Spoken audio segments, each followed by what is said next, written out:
Hello, and just want to say congratulations on getting access to this video course on how to start your own WordPress membership site.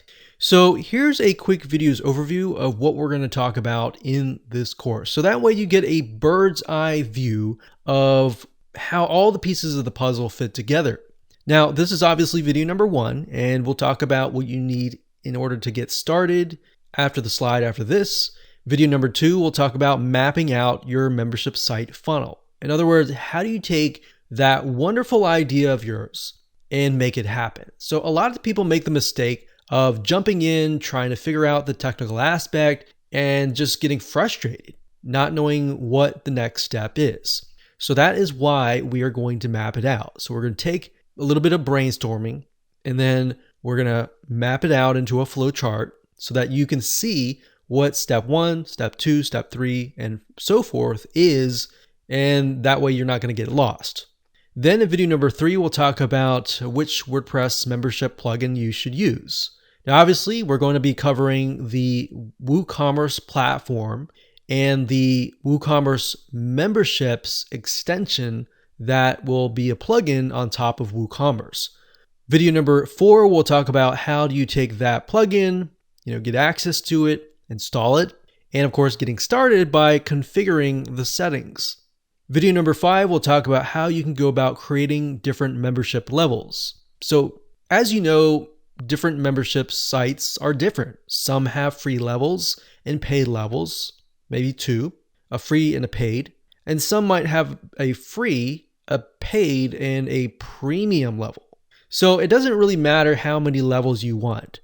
At the end of the day, we're just going to show you how to create different levels that will give your customers or prospects access to different parts of your website to get them to want to actually upgrade to the higher level. And of course, in video number 6, we'll talk about creating products and of course, pricing your products within the WooCommerce store. In other words, you're going to be able to connect the memberships and into an actual product. So if somebody buys that product, they can get access to that specific membership level.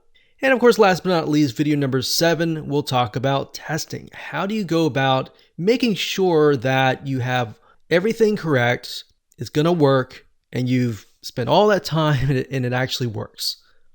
All right, so getting started, here's what you're going to need. We assume that you already have a WordPress site created already. So we're not going to go into the detail of how to install your WordPress site. So assuming that you already have that WordPress site created already, you're going to definitely need money to purchase WordPress plugins. Now, the WooCommerce membership plugin is around about $200. Now, that could increase or decrease depending on which way WooCommerce decides to go. Now, I want to say a lot of times WooCommerce will come out with special deals. So sometimes they'll come out with 40% off whenever they do like a big release, or you can see like Black Friday or different special holidays. So just bear that in mind that you can save a lot of money if you keep an eye out. Now, of course, WooCommerce platform, the plugin is free, so you don't have to pay any money for that. Now, you might be thinking, well, are there any free membership plugins out there? Yes, there are, but at the end of the day, we've tested some of those and we found that many of them are just not useful. They don't have the features that you need to scale, to build a long-term business. So in other words, free is not the best way to build your long-term business. So with that said, let's move on to video number 2.